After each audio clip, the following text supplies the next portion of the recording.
Welcome back to 5 Elements Tactical, self-defense, home defense, prepping, and survival. Today we're talking about my EDC or everyday carry first aid kit and trauma kit. This is my everyday carry backpack. It goes with me pretty much everywhere I go. It's in my house, it's in my car, at my police job, it's in the police car with me. Again, wherever I go, it's with me because it's my man purse, it's my backpack, it's my everyday carry stuff. We got a video on that, check it out.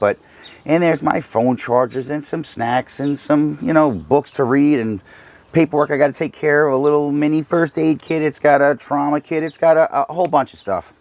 This is my range bag. So I'm a firearms instructor, both at my police job and 5 Elements Tactical really started as a firearms instruction school or program.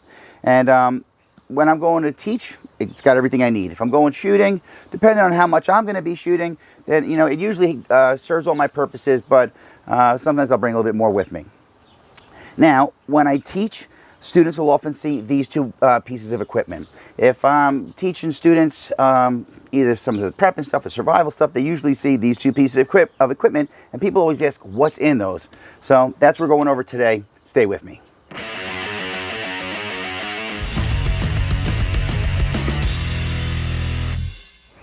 What's up, warriors? This is Kyoshi Dave Herman with 5 Elements Tactical Training, here to share with you some warrior skills and drills that anyone can learn and everyone should know.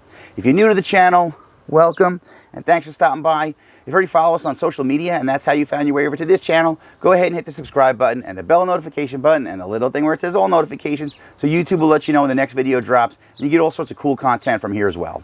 All right, so this piece of gear here, it's a Vanquest FatPack. They have 3 different sizes. This is the middle size. I don't remember the dimensions. I did a review on this a while back. Feel free to check it out. And all the contents are gone pretty in depth in there. I'm not sure if I've updated or changed anything in here since then.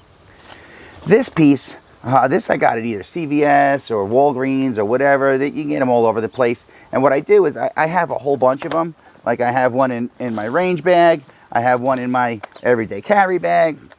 I have one in my truck. I have them all over the place, and what I do is I buy them for like, I don't know where they're, $2, $3, and I beef them up with like extra band-aids, I'll show you what's in there. But the most basic first aid kit that I always have with me, you ready for this? Well, the most basic is this. In my wallet, I always have a couple of band-aids. Because, man, I cut my finger or I cut whatever and I'm bleeding on something. I usually wipe it on my shirt or my pants and get yelled at by somebody, and then I just throw a Band-Aid on there. And that's my like quick set it and forget it. I don't have to bust out duct tape or crazy glue or any of that stuff. I always have a couple Band-Aids in my wallet, in my pocket or something like that. Police job. I always have a tourniquet in one of my pockets. We were issued like a bigger, better, blowout kit, but this is what I just have, that I'm able to reach it with either hand, God forbid, in that moment's notice. And these Nitrile Gloves, I don't know how you pronounce that word, but these gloves, they're just like, if it's wet and not yours, don't touch it. So if I had to like help somebody else, I'll help you, but first thing I gotta do is I gotta get my gloves on. So police work, when you're searching somebody, cuffing somebody, going through somebody's property, whatever, I'm like, I don't know where that's been, I don't want to touch it, so we put on the gloves. But real basic is I always have some gloves, I always have a tourniquet, and I always have some Band-Aids. That's my like first go-to on my person all the time. In my vehicle, I have a tourniquet close by. In my EDC bag, tourniquet close by. In my range bag, tourniquet close by, because, whether it be an accident or for whatever purpose, you might find yourself like bleeding a lot. Depending on the severity of it, you could die in like, minutes or seconds even. So first things first, have some Band-Aids on you. Tourniquet is a good idea. Learn how to use it.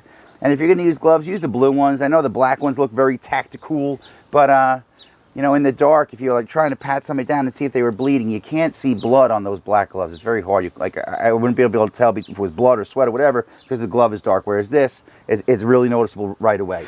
Okay, so the Booboo Kit. I kind of like go by the Booboo Kit, oh my God kit. So in the Booboo Kit, and I forget what exactly comes with these because I have a big bin in my basement with a bunch of first aid supplies that I use to beef up my first aid kit for the house, which is part of like our get up and go plan as well. Just grab it. It's an orange toolbox. It's big, and there's a ton of stuff in there. But I have another bin that I kind of refill stuff in there, stuff in here. Just all first aid supplies, mostly that I got from Costco, BJ's, Target, Walmart, or your big box stores.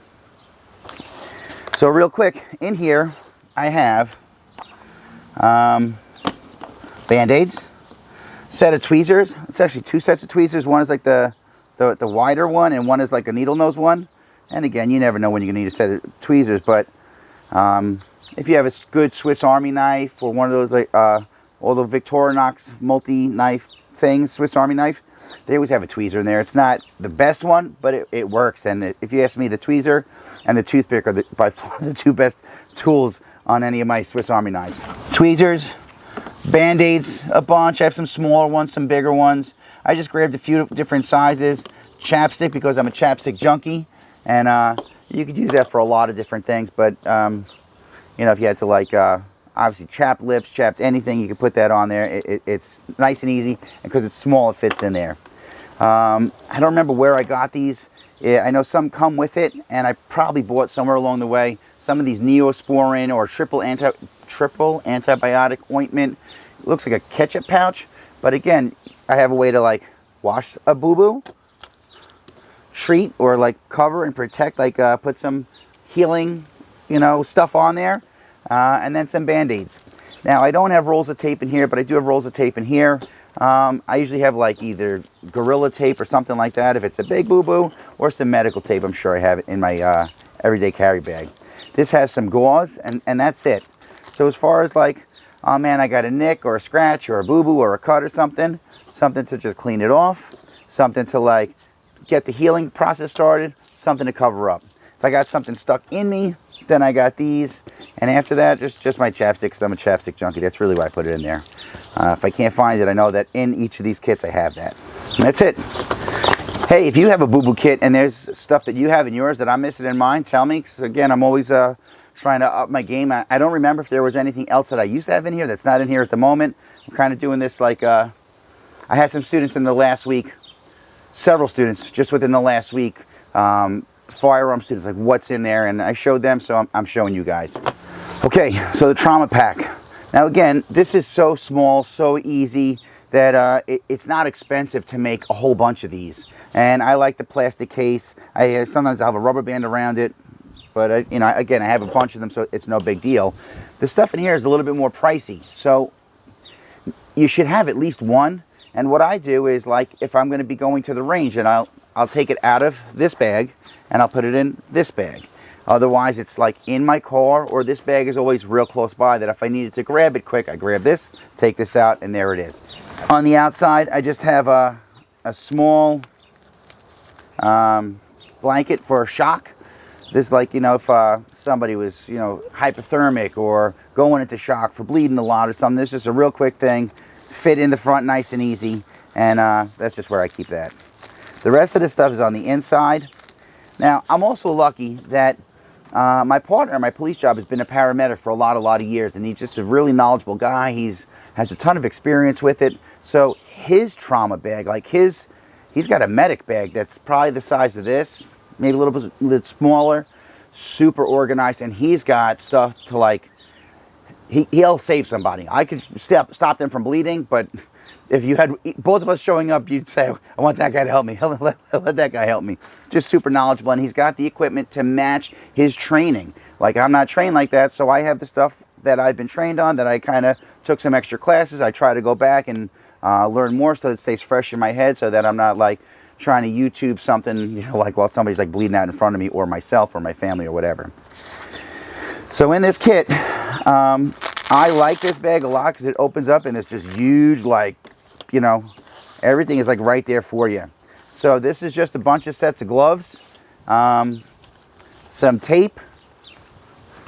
I have everything in there a certain way, so I'm going to try not to take everything out, but this is just gloves wedged into, like, it's got this like shock cord webbing, like shoelaces almost, and I just wedge a bunch of gloves. If I pull one out, like this one got caught up in the zipper, I would toss that and go on to a good one. Tape, these are the iodine and isopropyl alcohol, sorry. These are like just, you know, wipes to clean an area. before you start, you know, disinfect it more or less. Shears. This is a nasopharyngeal airway. NPA, I think they're called. Again, I'm not the paramedic guy. They use all the fancy terms. If you found somebody and you had to like roll it like they're down, and you got to help them real quick and get a stable airway going, you would take this out, kind of put it in their mouth or something that's wet and theirs to moisten it, and just twist it up their nose, and it kind of bypasses the gag, and they could breathe in and out through one of their nostrils. Tourniquet. Again, I have a lot of tourniquets, and I should probably carry more. Like, you got 4 limbs, God forbid it was some crazy thing. You could use your belt, you could use a t-shirt, use a lot of other things that you could use, but the best tool to use is a tourniquet. I like the cat ones. I'm going to read them right, so I'm saying the correct words. But emergency trauma dressing. So the rule of thumb is that you seal the box. Like if there was a hole in the part of the body that is closest to your heart or lungs, like you can't tourniquet that, and you want to make sure that you're trying to like trap as much of the blood inside. This is all just a stop the bleed kit, but you want to seal the box. So we have chest seals. That's these things here. There's 2 of them because there's usually an entry wound and exit wound, wherever that may be. Or if there were 2 wounds, two spots and no exit wound, there's 2, and you could probably use the packaging itself. I would use the inside, not the outside, to seal something and then tape it down. Quick clot. So they say seal the box, pack the junctions, tourniquet the limbs. And I'm not sure which order that's supposed to go, but if it's an arm or a leg that's bleeding, you throw a tourniquet on super tight, and then it's got a windlass to make it even tighter. And the way to check is make sure, obviously, they're not squirting blood anywhere. The bleeding slows down or ideally stops. And you can check their pulse to make sure that there's no pulse from that limb. So you would tourniquet the limbs. You would pack seal the box. So again, there's 2. I would carry more, but that's just what I was trained with. I probably should have more. If I needed more, again, I would use the outside of the packaging. And then packing the junctions. So the spots where I can't get a tourniquet, and it's not like in direct, like it's not my heart or lungs that's being affected. It's like one of the spots that's kind of outside of those areas. Could be like lower, like where your like your hip, let's say, or your shoulder, onto the arm, like in the armpit, as opposed to like against the torso. You just start packing it. If you're going to dress something, you kind of dress it with this, and you can make this super tight and keep some pressure on it at the same time. And that's really it. So for a boo-boo, I use this. And for like, oh my God, I always have this with me. And again, I had training in it a lot of years ago before the police academy. We did it again in the police academy. I've taken a few courses like in-service stuff over the course of the years. And I took a course, if you're in like the New York tri-state area, a friend of mine, and you should check him out on social media. It's called Medicine in Bad Places. My friend Sean Solar, he's a retired NYPD ESU, like that's their SWAT team, but he was a paramedic on that. His resume is amazing, and he's a good guy, super knowledgeable, and an amazing instructor. And so he had a course, and I was like, hey man, can I come down and take the course? He said, come on down. And it was really awesome. And it wasn't just police or paramedics and like first responders. There were some like civilians there just for training, and it was very like he's used to taking good classes and going through like really good high-speed training, and the course that he offers is exactly what you would expect from a guy with his resume. So like, I've taken it, I learned a bunch, and I follow him on social media, and I learned some more, and I'm looking forward to go back and taking more classes with him. But again, you could take any stop the bleed class. Like of course you should take some sort of first aid and CPR and all that type of stuff just for your own knowledge, especially for like, you're your own first responder first, you know that, right? If you have an emergency in your house and you're calling 911, 911 has to reach out and call like the police or the ambulance or the fire department. And then they got to answer, and then they got to respond. And then by the time they get there, like if somebody was bleeding or having a heart attack or one of those things, like you want to do your best to keep them alive long enough for the experts to come, like the first responders to come. And then their job is really to like keep them alive until they could get them like better medical attention. Make sense? So if your first line of defense is like the telephone, it's not bad, but it could be better, so you should learn that. A lot of times your local fire department will offer classes like this. You could check with your local hospital. Just go online and search it up and you'll find it. You start with a basic like first aid CPR type of class, and then I would highly recommend some sort of like stop the bleed or tactical casualty combat care, or the civilian one is TC3, TCCC, tactical, Google this, tactical combat casualty care, and then tactical, forget what the TECC, tactical emergency casualty care maybe. And it's basically, God forbid, like active shooter or real bad accident. Somebody gets impaled on something. You're like skiing and you fall off the thing and you land on one of those posts that's not where it's supposed to be, or wherever, whatever. That's why they're called accidents. But one, you need like some knowledge, some training, and then the correct gear. So for me, the trauma kit goes everywhere. This is already everywhere, and that's what I got.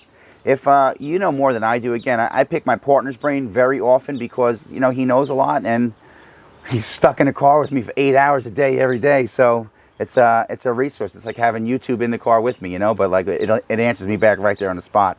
But if there's stuff that you have in your kit, or you're more trained than I am, and there's some other like very, very basic stuff that maybe I'm missing or whatever, put it in the comments below. If you've taken any courses and you want to refer somebody else on here, again, we have a lot of people watch the channel and check this stuff out. So hopefully somewhere along the way, I want this to be a thing where it's to help everybody, you know. So if it could help me, cool. If you're putting in your comments, it's definitely helping one of the other viewers or subscribers or whatever. And again, if you want to give a shout out to somebody that you know does this training in your area, by all means put it down there, and maybe somebody will see it and go support their local business. All right. And the most important thing when we're doing like our survival kit training, your range bag, your go bag, or your EDC bag, muscle memory. You want to know that, like, I know on my belt exactly where I have each thing, each day, each time. If I'm just like, when I get dressed in the morning, I know my knife goes on this pocket, my flashlight in this pocket, badge and wallet in this, and so on and so forth. And I just always know exactly where to reach for it so that it's knee-jerk and I don't have to think about it. So again, as I'm putting this all away, it's important to remember where you keep your stuff. So, you know, for muscle memory purposes, you know, if I open it quick, I'm going to know which side the tourniquet's on, which side the NPA is on, which side, you know, in the back is going to be the chest seals and the quick clot. So, however you set up your bag, just remember that it's all about muscle memory. Just like you should have your tactical nightstand, so a bump in the night, in the dark, you know exactly what you're looking for and where you're going to find it. In your car, if you're going to have one of those glass break the window things to eject from the car, that's got to be in the same spot every time. And again, all the stuff that muscle memory should be a habit with everything you do. Well, if you made it this far and you like what I'm teaching and preaching, go ahead and give me a thumbs up and like this video. If you're loving it, go ahead and hit that subscribe button. And if you got to have it, make sure you hit the bell notification button and that little thing where it says all notifications, so YouTube will let you know when the next video drops. If you're really digging it and you want more, you can find me on all social media platforms at 5 Elements Tactical. That's all I got for now, warriors. So until our paths cross again, pray for the best, prepare for the rest. I'm Kyoshi Dave Herman with 5 Elements Tactical Training. Thanks for watching.